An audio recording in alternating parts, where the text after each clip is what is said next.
안녕하세요. 플래닛 성형외과 신동우 원장입니다.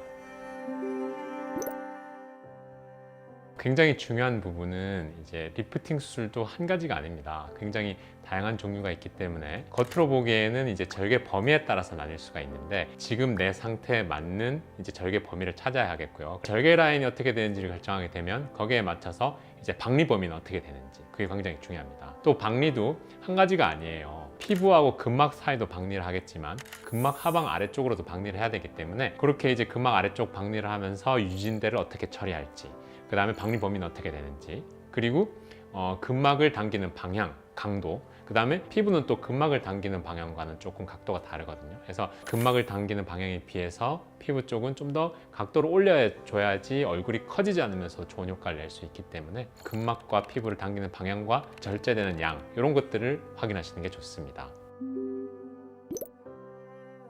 두께와 상태는 리프팅 수술에 있어서 굉장히 중요한 요소입니다. 상대적으로 피부가 두꺼운 경우에 효과가 조금 덜 보일 수는 있는데요. 그렇다고 해서 효과가 떨어지냐, 그런 건 아니라는 거죠. 그래서 박리를 할 때 가장 중요한 거는 근막의 두께입니다. 상대적으로 이제 근막을 두껍게 일으키면서 피부가 두꺼운 분들은 피부 피판을 얇게 일으키는 거죠. 그렇게 하게 되면 근막은 강한 힘으로 당겨주고 피판을 상대적으로 얇게 만들어서 좋은 효과를 보게 하는 거죠.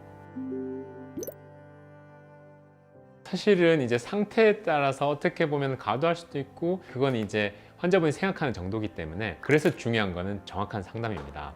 실제 현재 상태에 맞는 수술을 결정해야 하거든요. 환자분의 생각도 굉장히 중요하긴 하지만 실제로 이제 사진을 통해서 지금 상태를 진단하는 게 중요하죠. 그 진단에 맞는 정도의 절개 범위를 정하고 박리 범위를 정하는 것이 중요하다고 하겠습니다.